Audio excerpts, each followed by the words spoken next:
Hello, friends, and welcome to episode 2 of Reeva Stories. Today, we sit down with the owner of Sheegog Contracting in Florida, Marty Sheegog. Let's dive in and find out how Marty got his passion for the industry and his employees. What was your first job growing up? That's an easy one. My first job growing up was working for my dad. I grew up in an entrepreneurial family. My family was gas station owners. So I grew up, I would say, probably by the age of between 12 and 14, I was washing windshields and checking engine oil. So that's what I was doing from a very early young age. And then I advanced to checking air and tires and plugging nails in tires. That's what I did. How did you fall into the roofing industry? So I got into this business because I just simply needed a better job. I was doing an hourly job, and I needed something with some opportunity. I was getting older, it just wasn't cutting it. So I was at a friend's wedding, and during the reception, we had another buddy there that I was talking to. His name's Blake. It's like, man, Blake, I need an opportunity, man. That's all I need.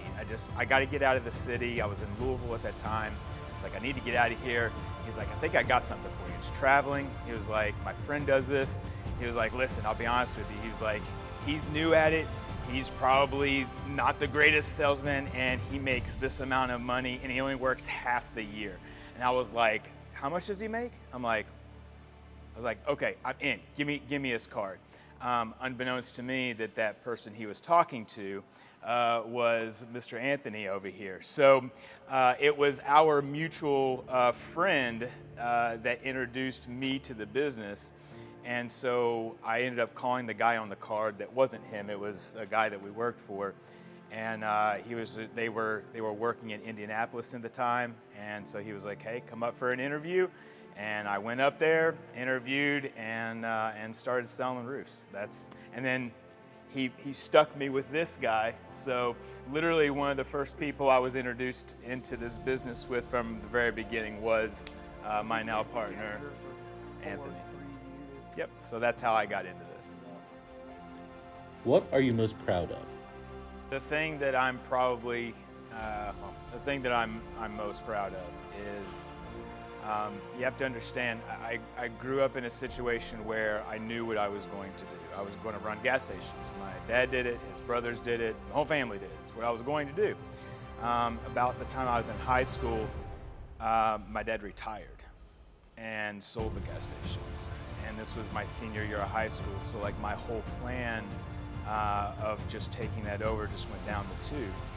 And so I realized the crutch I was living on. I didn't care about school. I never cared about any of that because I knew what I was going to do. I was going to have the layup. And so I was catapulted into a world of unknown. And not only that, I started having a lot of problems. I dug myself into a real big personal hole that I had to face, and I just never matured, and I found myself at a real big bottom. And so I didn't have a future. I had dug myself into a real big personal hole, and really that gave me the opportunity that I got when I got into this business gave me what I needed, which was an opportunity to build something, not using my parents' money, not using my parents' business.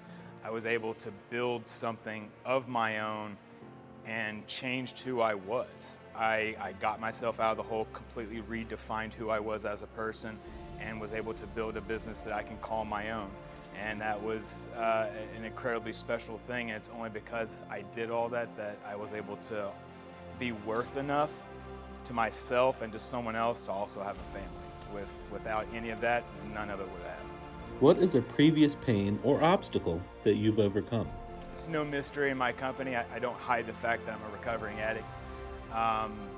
And the great thing about that is there's other people in the company that have made the same transformation in their lives.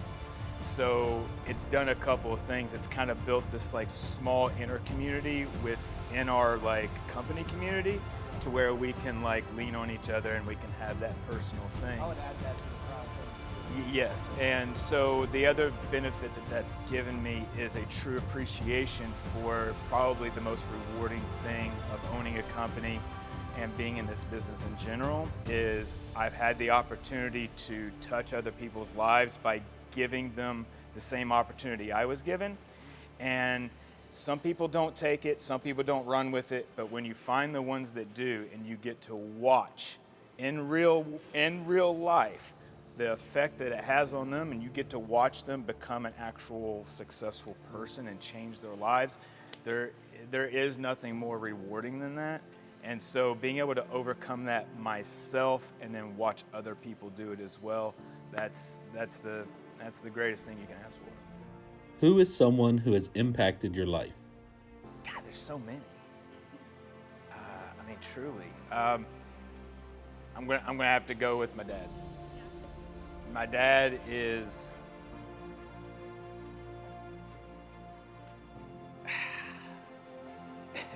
he's that rock. I mean, I can go to him for any advice. He was there for me while I was an idiot. I was an idiot for a long time. I was just, gosh. It took me, I was a very old idiot. Like I was the oldest 28-year-old, or the youngest 28-year-old that there ever was. It just, but my dad, advice, business advice, life advice. I trust anything that he says ever. He'll always be there for me. Why are you so passionate about your team being happy?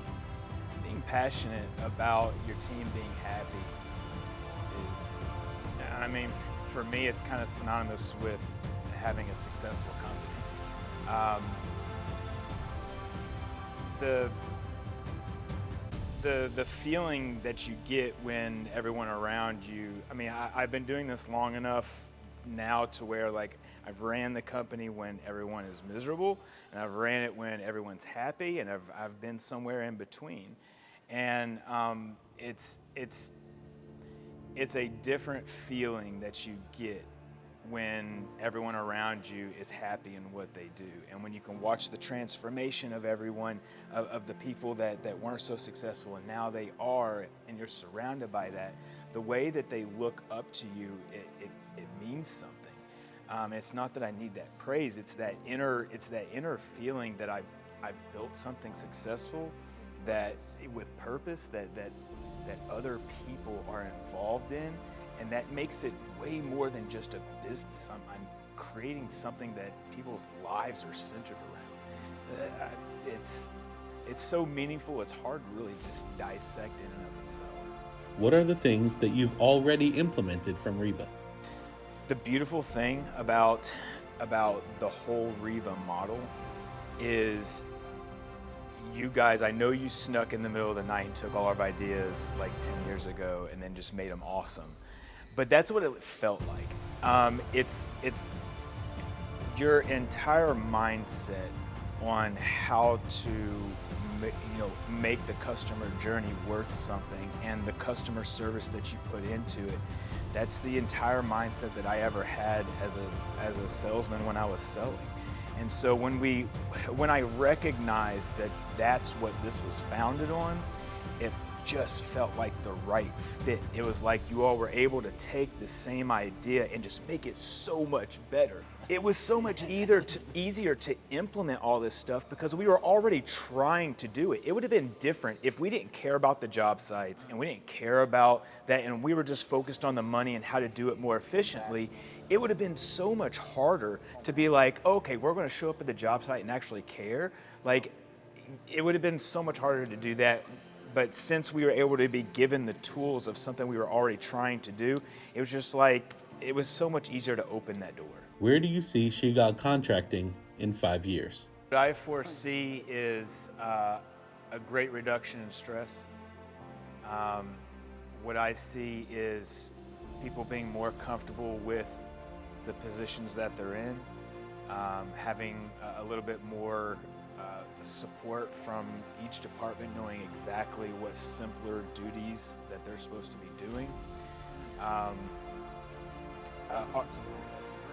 Our revenue, I don't even know that that's the most important part. I think we're going to do really amazing things revenue-wise, total sales-wise. But I think the most, for me, doing this as long as I have and been struggling with getting the business to work correctly as long as I have, you get to a point to where it's nowhere even close to as important of how much money we're doing and how much money we're making as it is the pressure in the everyday life. And so what I really see happening is that we're successful to the point to where we can really have kind of like our lives back without all the pressure of failing all the time. And you give me that, and you give me a company that's operating successfully, the people under us are all happy, they're all successful. That's where I see us. I see us as a successful company that has a built machine that now all we have to do is grow and pump more things into that already running machine. When looking back, what do you hope people will say about Sheegog? When we look back from all this, and it's at a point where I step back and let other people take the charge, and I look back on what we've created, I